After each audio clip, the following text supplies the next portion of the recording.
Hello, and welcome back to the West Cook Homeownership Center. This program is about BIPOC home ownership opportunities. Today we're going to be discussing the Laramie State Bank redevelopment project. As you know, the Austin United Alliance, which is comprised of the Oak Park Regional Housing Center, who actually runs the West Cook Homeownership Center, and Heartland Housing, working together to build what we consider a generational, transformational community development. It's priced at about $55 million. So that's probably the most public investment that's ever been on the West Side, I'm thinking since the 1940s and 50s. We are excited about what's possible. We believe that the Laramie State Bank redevelopment project has the potential to transform the community, but it can't be done without the input, engagement, and insight from the community. Speaking of the community, we have a member of the Austin community and a public safety, public engagement professional, someone who's been working on ensuring that our communities are safe and are healthy. She's been doing a lot of work to support the Austin community and the West Side, Rewa Winters. How are you? I'm fantastic. Thank you so much for joining me today. Thank you. And I just love that smile. That really just, that makes my job a lot easier. Yeah, because as you were speaking, I was just thinking about, what I think about when I hear public safety. And I was like, I think I'm always, in a world by myself sometimes when I think about it. So I'm trying to put it in that context and perspective. Like, public safety. Whew. Well, Sister Arewa, you are not by yourself. And, I'm here to tell you that some help has arrived. Good. It's help in the form of $55 million through Mayor Lori Lightfoot's Invest Southwest initiative. Good. So the Laramie State Bank redevelopment project is really her flagship project. Okay. And we're really excited about it. I suspect that you're very excited about it too. Yeah. About what is possible when a public investment at that level is made on the West Side. Yeah. We really haven't had that kind of support. Tell me a little bit about the work that you do in the community as a member, as a professional. Just tell us a little bit about yourself. Okay. So as a member of the community, so I was born in North Mondale, but my family moved to the Austin community, like I said, in 1967. And we've been in the same building, ever since. We're still in the same, and still in Austin. And over the course of years, my family owned businesses in the community. We used to have Lindsay's grocery store on Laramie. My uncle had a pharmacy there on Laramie and Harrison. And I remember Daniel Hill Williams University was right off Laramie and Madison. Ooh. And it's like, I always think about that. I was like, we had a university in our community, so I always think about when I was coming up and what was around us. The businesses were mostly owned by people who lived in the community. Even when I think of public safety, I know there's a lot of conversation now around like community policing, but for me, community policing was, it seemed like every block had a block club, so this was not us always looking for, police. This was what could we do in community, to keep us safe. Not saying that there was anything different then that is happening now. Still some of the same circumstances, but they were just handled differently because of this strong sense of community that we had, where we could talk to one another as neighbors. We could, reprimand someone's child and send them, along the right trajectory. So a lot of dynamics have changed, but a lot of those core things are still there. But as far as what I do a multiple of things. So during my day job, I'm an administrative coordinator for the United Congress for Community and Religious Organizations, and it's a multi-ethnic, religious-based organization, a collective. Do work around policies as well as lived experiences. We do racial equity trainings. But then I'm also the project lead for a new organization called Roots to Wings, and we are a part of Good Kids Mad City, who is a youth collective or organizers and activists that do phenomenal work around the city, around young people. And we provide services for families who've been impacted by intercommunal gun violence. We have limited financial resources, but we really try to help connect them with trauma care and support because that's important. We have so many folk living through trauma or vicarious trauma in our communities that is going unaddressed and, wreaking havoc in so many other areas. And now I'm also working along with the Empowering Communities for Public Safety, which was an ordinance passed the earlier part of this year, the first of its kind in the country, what people fought so hard for, to bring oversight, community oversight over our policing system, which is new. So now they're preparing for district councils, and 22 police districts will have 3 council members serve on this district council.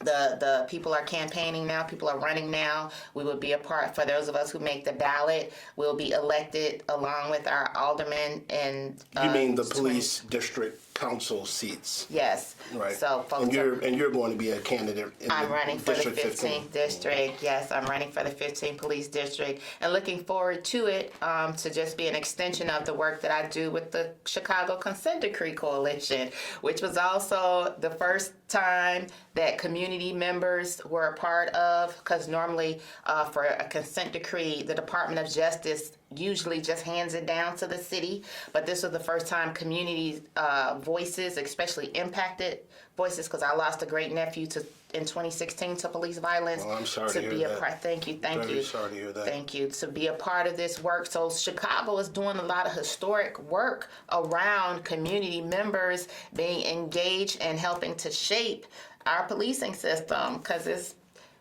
not working for us. And that's the only way it's going to work for everyone. Absolutely. And you covered a lot of ground there. I feel like there's a lot to unpack there. And I think the first thing is, I'm always impressed and salute those who work closely with our youth. Yeah. If public safety, public health, and the security of our future is going to be our primary focus, then we need to invest in children. And essentially what we've done with the community engagement component of the Laramie State Bank redevelopment project is focus our community engagement efforts on the children. What you'll find is at the construction site, and we'll show you some photos here, but we'll talk a little bit about how the construction site actually has art done by local school children.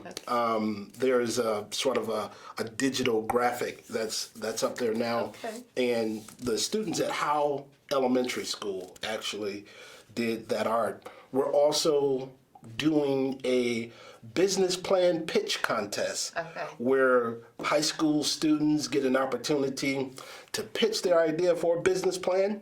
And the incubator, which is going to be inside the Laramie State Bank redevelopment, will take on those children as residents.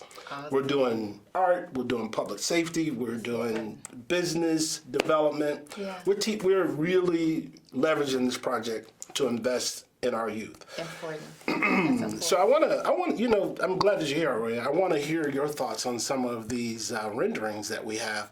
If we can go back to the renderings. This is sort of the art component. We'll have opportunities for murals. There'll be an open courtyard. There'll be space for greenery, urban greenery. We may even do some urban agriculture. Okay. So there's going to be a lot going on. This is the courtyard that's going to be right there on the Chicago Avenue. There'll be these swinging gates on which we'll be able to put art in various cultural expressions. We're really excited about that, but more importantly, those swinging gates will allow for an open communal space during the day, and then at night they will automatically close for security for the residents, right? Okay. And then, of course, The bank is going to be redeveloped. That's the bank on the right. Yeah. It was built in 1928. It's an Art Deco landmark structure. Yeah. We're going to renovate it. We're going to re-energize it. Yeah. It's going to be awesome. I see.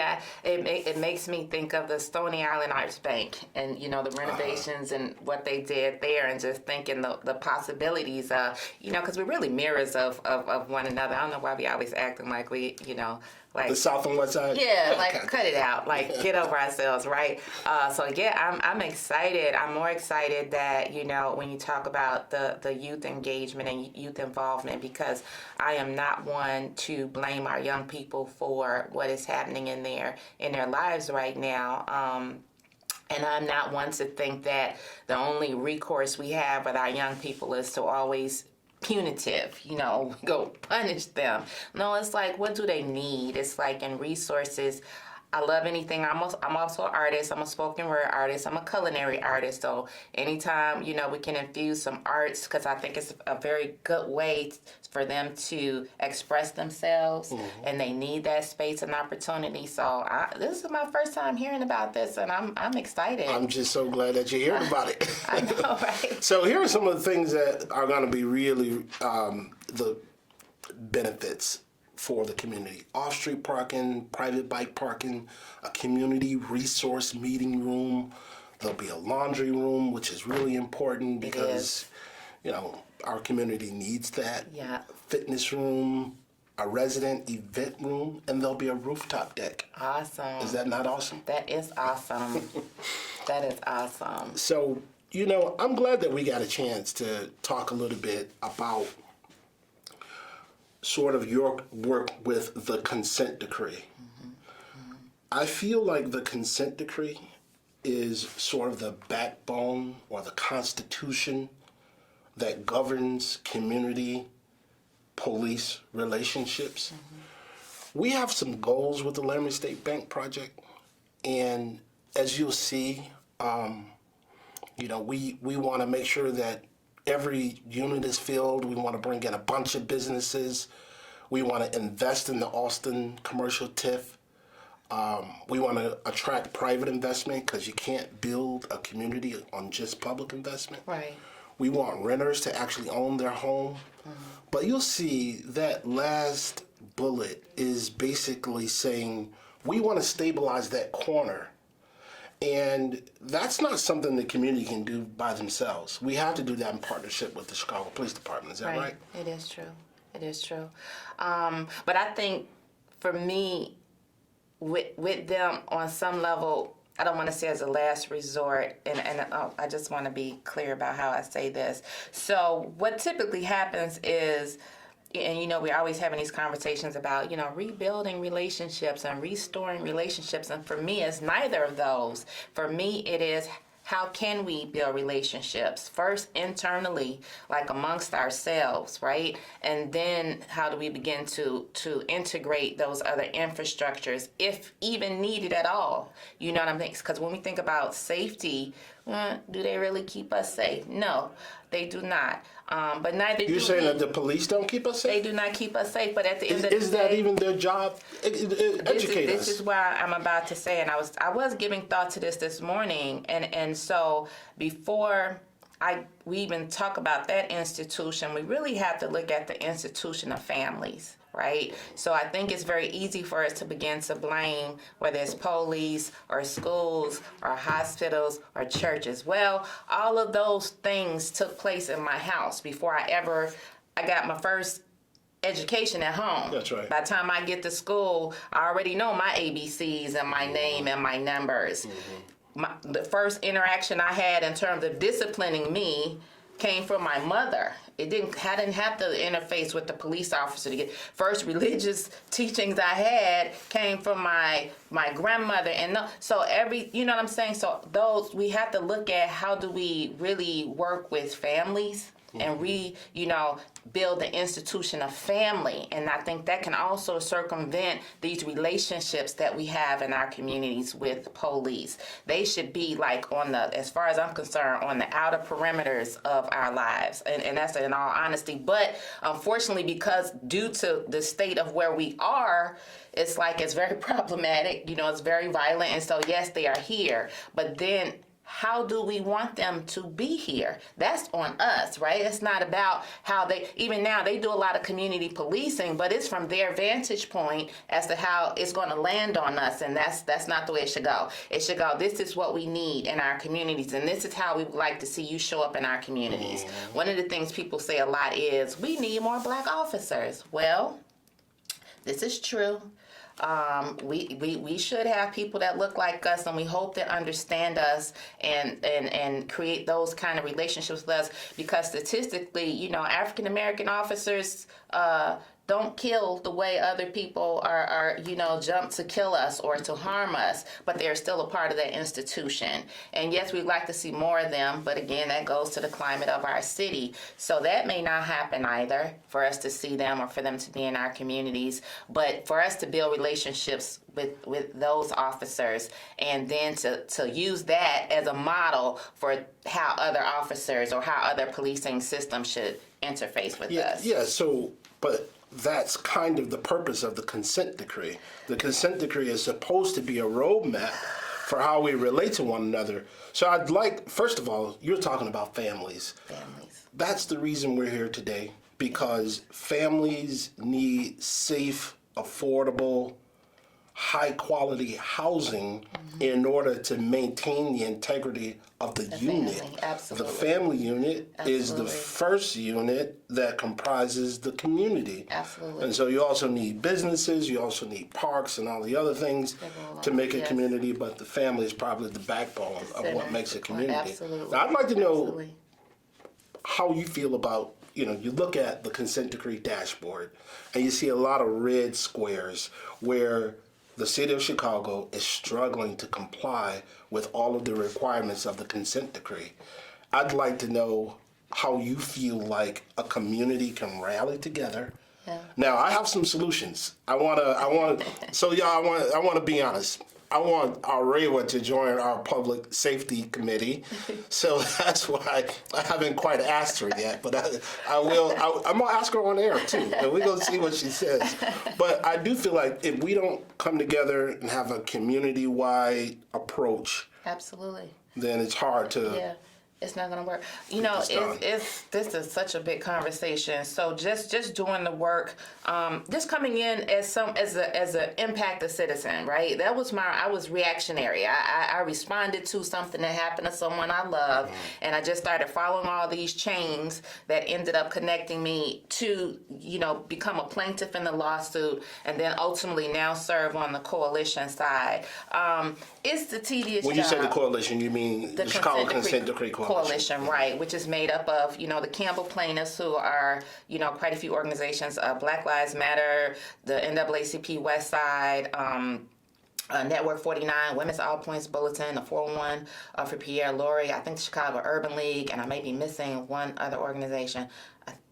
Brighton Park Network Council, I believe. Okay. And then the Communities United side, I think they have One North Side, Communities United, Community Renewal Society, and I may be missing one from them. So these are all these organizations. Sometimes our work, our side, we don't have resources. We're going up against this multi-million-dollar corporation. We don't have resources. Sometimes we don't have all the capacity, because people are volunteering for this. So this is no one's day job. So we're taking from our lives to, put this effort forward. So we definitely could use some support. But then, it's a matter of we started trying to do teach-ins because people are still unfamiliar with the consent decree or how it impacts, and so we're still trying to do that as well as do everything else. So it makes it a little hard. But in the internal processes, trying to deal with CPD as it stands, and then trying to deal with the city and its politics as it stands, it is a battle. It is a fight, and I think last quarter, the Independent Monitor is getting ready to do their next report, and I guess they're making, some great attempts to, be in compliance, but I just don't feel that they're being as authentic about working with community as we need them to be. I know this is new. It's new for all of us. They keep telling us that it's new, but it's new for us also. But I still believe we're putting forth a good faith effort, to make our policing system better. Right. But they're not necessarily receiving it that way. We don't feel they're being as transparent as they need to be with the community. So it makes the work hard when you're working very adversarially. I feel that they feel thwarted first by the fact that there was a lawsuit. Well, there shouldn't have had to been a lawsuit, right? And we started making these changes, because it wasn't like people weren't making calls about the police department, about the nature of the police department, about the systemic racism in the police department, but they weren't, taking, heed to it. So now we got to bring in a federal court judge to say, no, now you will listen. And not only will you listen, now you will start to make these changes that we're asking for, so it's a lot of work. So it sounds like it's going to be a really difficult path forward. And in my opinion, as a trained community organizer, the onus is really on the community. The onus is on the leaders, on the families. And if we don't organize, it's not necessarily organizing against the police, right, but it's organizing for our own best interests. Absolutely. For the things that are going to work best Absolutely. for our community. Absolutely. I'd like to put up some more information, because the proposal that we submitted to the City of Chicago for the Laramie State Bank project was actually designed to respond to the Austin Quality of Life Plan. That Quality of Life Plan was, I think, drafted back in 2018, and it had some high-level challenges that were necessary to be addressed in order for the quality of life for Austin residents to actually be, respectable. Okay. We don't want our community living in poverty and abject violence. Right. The disinvestment, the community could look more vibrant. So the plan on the left was this idea to build a new narrative so that the media and the rest of the city and the Chicagoland area didn't see the West Side basically as this cesspool of violence. Right. They also wanted to see more wealth building opportunities, private investment coming into the city, into the neighborhood. And then BIPOC home ownership. BIPOC stands for Black, Indigenous, People of Color. And we are looking for people to actually access more equitably home loans, mortgages that are not predatory, but actually give people an opportunity to pursue the American dream. And then interrupting patterns of violence, like we talked about earlier. And so what we've done is we put together an Arts and Culture Committee, an Economic Development Committee. We have a housing initiative, of course. Housing is what we do. But that Public Safety Committee, I think, is an opportunity to pursue grants, to organize a community, to pull in leaders, to sort of collaborate around solutions, policies that can actually make a difference for these communities. What we're finding is, because the Laramie State Bank is such a big project, $55 million, the narrative around Austin is more about the project than it is about the violence. So, this slide here demonstrates how transformational, powerful catalyst, economic revival, those words are a far cry from, somebody shot, somebody evicted, somebody, has been victimized. So we feel like this is a serious opportunity. This is what I wanted to talk to you about. I wanted to talk to you about how our community is represented in the media. If you look at this slide, you'll see, now I got this great idea. I want to call Austin the best of the new West Side. There's a new West Side coming, and I believe that Austin is the best of the new West Side. Don't try to steal it either. So Look at this. If we're not talking about crime on the west side, we're basically not talking about anything.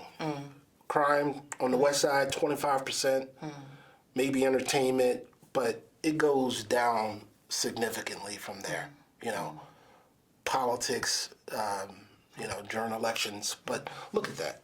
You know, education, 4%, business, 2%, health, 6%.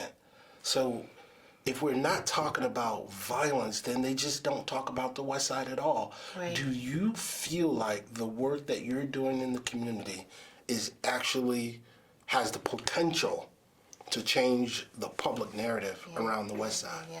I mean, to be honest, I'm working now with so many, I'm going to say rooted West Siders, meaning, they've been in the areas where they are, even in Austin, just connecting with, other folks who are deeply rooted in Austin and want to help revitalize it and bring it back, whether it's through art or food or politics or what. So there is this almost like a renaissance, because I spoke of a time, for my parents and what they had at that time, and it was political, and it was entrepreneurship, and it was home ownership. All of those things were present, even though other things, there was still gangs and drugs, but because those things existed, that's where the highlight and the focus was. It wasn't on those other things. And that's also where those things could be addressed, right? So, and that's why I speak so highly about family, but there is there's a synergy that's happening and being created, and I'm blessed to be a part of it, but I definitely see where those numbers can change with this collaborative effort. But sometimes, just working with organizations, we start to get in our isms and, well, we don't like that, or we don't want to, and we have to move beyond that and learn how to, instead of being adversaries, learn how to build ally relationships. So meaning we may not agree on every point or philosophy, but are we trying to achieve the same goal? Are we trying to reach the same plateau in our work? And I think that's where the focus should be, but I definitely see it happening. My mother always referred to, what for her was a collaborative of Austin, Lawndale, and Garfield as the Greater West Side. So, but I like what you just had up there also. But I believe that it can happen, and I believe that we can become a model. I believe that we can become a model. So this slide is talking about gentrification coming. We're running out of time, but I certainly wanted to get to the fact that the community is changing. When light-type developments come into a neighborhood that where the median income is beneath $26,000, property values will increase. So the Laramie State Bank project is a light-tech project. It's an affordable housing project. It has potential to increase home values. With that comes gentrification. We want the community to maintain its demographic integrity, but we also want to remove the threat of crime and violence. So as we wrap up here, our waiver, Mrs. Winters, I wanted to ask you, can we count on your support on our public safety committee for the Laramie State Bank outreach? I would, my plate is so full, but if there's any way I can, I most certainly will. Wherever you could patch me in, I would definitely do that, because I plan on being around for a minute. I plan on being in Austin for a minute. You know what I mean? I'm going to be in Austin. Even though some mornings I get up, I'm like, I'm ready to go. But then my heart is like, you have work to do here, sis. Don't leave it high and dry. Like, stay here and do some work, make something happen. So, yeah, I'm going to be around.